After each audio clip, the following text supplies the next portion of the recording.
इंद्रनगर আগরতলায় অবস্থিত মহিলা আইটিআই ভবনের শিল্প ও বাণিজ্য মন্ত্রী শান্তনা চাকমা স্কিল অ্যান্ড এন্টারপ্রেনারশিপ কেন্দ্রের শুভ উদ্বোধন করলেন।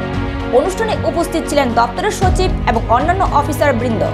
উদ্বোধনী অনুষ্ঠানে বক্তব্য রাখতে গিয়ে মন্ত্রী শান্তনা চাকমা বলেন, এই অনুষ্ঠানে উপস্থিত হতে পেরে তিনি আনন্দিত।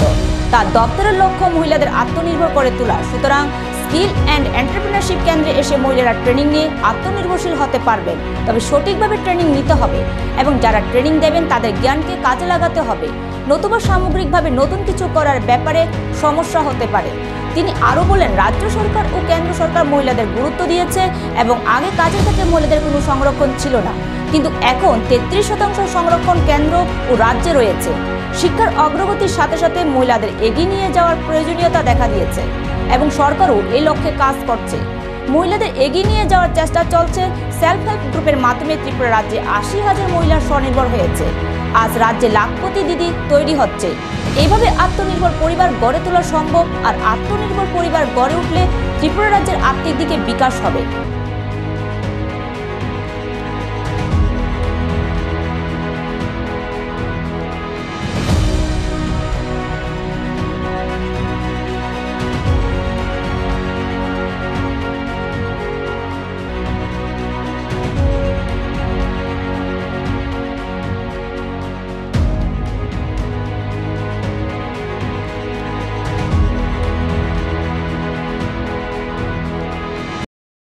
আমি আজকের এই সুন্দর ইনোভেশন প্রোগ্রামে উপস্থিত হতে পেরেছি।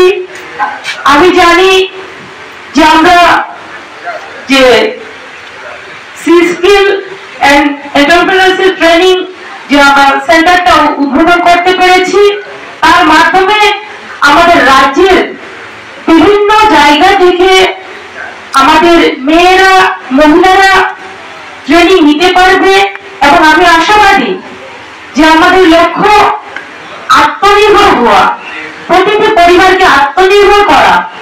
সেই লক্ষ্যে আমরা পৌঁছতে পারবো। তবে শুধু সরকার বিভিন্ন উদ্যোগ নেবে, যারা শিখবে এবং ট্রেনিং নেবে তারা সঠিকভাবে যদি না করে, তারা যদি মনোযোগ সহকারে সেই ট্রেনিং বুঝতে না চায়, তাহলে সমস্যা হবে। তার জন্য আমার অনুরোধ থাকবে, যারা ট্রেনিং নেবেন তাদের চেষ্টা চালাতে হবে। পাশাপাশি যারা ট্রেনিং করাবেন তাদের কাছ থেকে, যারা শিক্ষক থাকবেন তাদের কাছ থেকে জেনে নিতে হবে যে আমরা যখন একসময় আমরা স্টুডেন্ট ছিলাম, তখনই আমরা অনেকে দেখেছি বিভিন্ন ধরনের বিভিন্ন টাইপের আমরা স্টুডেন্ট দেখেছি। তো কেউ জিজ্ঞেস করে, কেউ জিজ্ঞেস করে না, কেউ জানার ইচ্ছে থাকে, কারণ জানার ইচ্ছে থাকে না। তার জন্য আমরা যদি লক্ষ্য করি তাহলে অনেক স্টুডেন্ট ড্রপ আউট হয়ে যায়, অনেকে কোনো জীবনে সাকসেস হতে পারে না। অনেকে যারা চেষ্টা করেন এবং জানার ইচ্ছে যাদের রয়েছে, শিখার ইচ্ছে যাদের রয়েছে, তারা একসময় তাদের লক্ষ্যে পৌঁছে এবং তারা সাকসেস হয়। তো আমি বলবো সেই দিকে যাতে যারা ট্রেনিং নেবে তাদের যাতে সেই দিকে নজর থাকে। পাশাপাশি বলতে চাইবো যে আমাদের রাজ্য সরকার এবং কেন্দ্র সরকার মহিলাদেরকে গুরুত্ব দিয়েছে। সেই বিগত দিনে সেই কোন ধরনের তাদের জন্য চাকরির ক্ষেত্রে কোন ধরনের রিজার্ভেশন ছিল না। আজকে আমরা ভারতবর্ষের পাশাপাশি ত্রিপুরা রাজ্যে আমরা 33% মহিলাদের জন্য রিজার্ভেশন রেখেছি। তার পাশাপাশি আমরা ত্রিপুরা রাজ্য জানি যে শিক্ষার ক্ষেত্রে আমাদের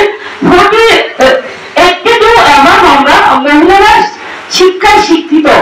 তো সেই জায়গায় দাঁড়িয়ে আমাদের কর্মসংস্থানের ক্ষেত্রে মহিলারা অনেক পিছিয়ে ছিল। আজকে আমাদের সরকার কিভাবে তাদেরকে এগিয়ে নিয়ে যাওয়া যায় সেই দিশাতে, সেই লক্ষ্যে কাজ করছে। তার জন্য আমরা স্কিল ট্রেনিং এর মাধ্যমে হোক অথবা কোনো এসএইচজি গ্রুপের মাধ্যমে হোক, আমরা চেষ্টা চালিয়ে যাচ্ছি যাতে আত্মনির্ভর করা যায়, যাতে মহিলারা আত্মনির্ভর ভাবে বাঁচতে পারে।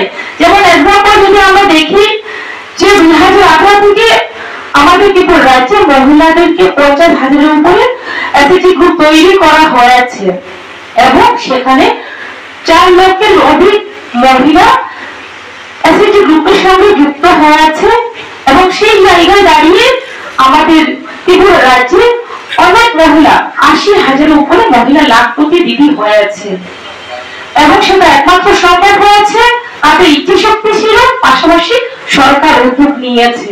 তো একে অপরের সহযোগিতায় যে আমাদের লক্ষ্য, আমরা সেই লক্ষ্যে পৌঁছতে পারবো এবং আত্মনির্ভর পরিবার গঠন করতে পারবো। আত্মনির্ভর পরিবার যখনই গঠন করতে পারবো, তাহলে আমাদের যে কমিউনিটিকে, আমাদের সোসাইটিকে আমরা আত্মনির্ভর করতে পারবো। তখনই আমরা একটা দেশকে এবং রাজ্যকে আমরা আত্মনির্ভর করতে পারবো। তার জন্য আমাদের দরকার যে আমাদের অ্যাক্টিভ হতে হবে, হোক সরকারি হোক বেসরকারি। যে আমাদের সুনাগরিক হিসেবে আমাদের দায়িত্ব প্রত্যেকের। কিভাবে আমরা জানি সবসময় আমাদের সরকার, আমাদের মোদীজি বলে থাকেন, হোক আমাদের রাজ্যের মুখ্যমন্ত্রী উনি বলে থাকেন যে আমাদের নেশামুক্ত ভারত, নেশামুক্ত ত্রিপুরা করতে হবে। কেননা আমাদের মাধ্যমে আমরা